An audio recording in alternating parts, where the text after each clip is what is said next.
po ay isang food supplement, natural food supplement na gawa sa Garcinia mangostana. Mangosteen, yung fruit, alam niyo yun. Ito po ay punong-puno ng phytochemicals dahil sa kanyang sangkap na santol. Ayan. Para maintindihan niyo po kung ano ang benepisyo na maibibigay sa atin ng MX3, sabi nga ni Sophie at Blue, meron tayong pa-contest para fun! Okay, sa panaan. Ito nga po ang tinatawag natin, sakit mo, arte mo. Meron tayong mga pinili na mga sakit na makakatulong, kung saan makakatulong ang MX3. Unahin po muna natin ang Team Arthritis! Team Arthritis! Let's go, go, go! Ayan! Okay.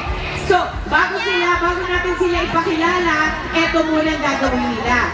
Yung sakit, syempre, iaarte nila. Tapos, kayo ang magiging hurado. Kung sino may pinakamalakas na palakpak, siya ang panalo. Naintindihan niyo naman ako, no? Ay, parang hindi naman nakikinig, Sophie, Blue. Naintindihan ba natin yun? Ayan. Nakikinig sila, tita. Parinig nga ng palakpak. Palakpak ka dyan! Palakpak na yung may mga arthritis. Thank you! Arthritis. Ano ba nangyayari pagka may arthritis? Sophie, Blue. Sumasakit yung mga joints. Mga kasukasukan. Bakit sumasakit ang mga joints? Kasi namamaga. O yan, dulot din yan ng mga unhealthy eating at unhealthy lifestyle.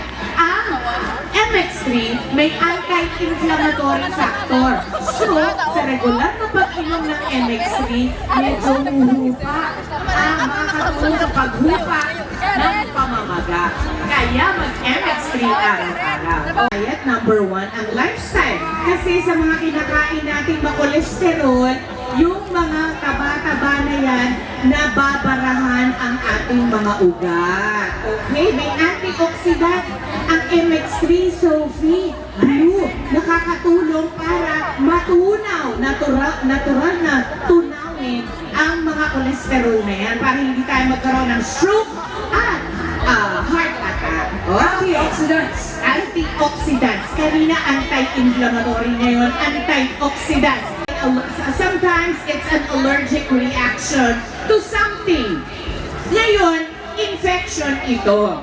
Pagka malakas ang ating katawan, matibay ang ating resistensya, hindi tayo basta-basta maaapektuhan ng mikrobyo dahil malakas tayo.